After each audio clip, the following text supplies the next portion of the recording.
சென்னை அம்பத்தூர் வரகடம் பகுதியில் சிறார்களை திருநாய் கடித்துள்ளது. சிறுமி தன்மதி தன் வீட்டிலிருந்து வெளியே வந்தபோது அவரை நாய் ஒன்று கடித்து கீழே தள்ளியது.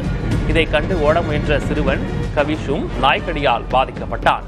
நாய்க்கடியால் பாதிக்கப்பட்ட சிறார்களுக்கு மருத்துவமனையில் சிகிச்சை அளிக்கப்பட்டு ரேபீஸ் தடுப்பூசி செலுத்தப்பட்டது. இந்நிலையில் தெருநாய்களை பிடித்து உடனடியாக அப்புறப்படுத்த கோரிக்கை விடுத்தனர். புகார் அடிப்படையில் சில நாய்கள் பிடிக்கப்பட்டதாகவும் கடித்த நாயை தேடி வருவதாகவும் அம்பத்தூர் மண்டல அதிகாரிகள் தெரிவித்துள்ளனர். ஸ்ட்ரீட்லயே ஒரு பாப்பாவை கடிச்சு ஒரு 5 செகண்ட்ல என்னோட பையனையும் கடிச்சிச்சு. என் பையனுக்கு கிட்னி ஸ்டோன் ப்ராப்ளம் இருக்கு. அதனால எங்களால் அடுத்த டோஸுமே போட முடியல. ஒரு டோஸ் தான் எங்களால் போட முடிஞ்சது. அந்த மாதிரி நிறைய குழந்தைங்களுக்கு நிறைய பிரச்சனை இருக்கலாம். அந்த வேக்சினேஷன் போட முடியாம நிலைமை கூட இருக்கலாம். என் குழந்தைக்கு நடந்த மாதிரி எந்த குழந்தைக்குமே நடக்கக்கூடாது. இதுக்கப்புறம் அந்த பாப்பா கட்சிது அங்கிள். நாங்கள் சத்தம் கேட்குதுன்னு ஃப்ரெண்ட்ஸ் எல்லாம் ஓடி நின்றோம். இங்கே வரும்போது அவனுங்க ஸ்பீடாக முன்னாடி போயிட்டானுங்க. நாங்கள் நின்ட்டேன். அந்த நாய் ஸ்பீடாக வந்து கச்சிச்சு.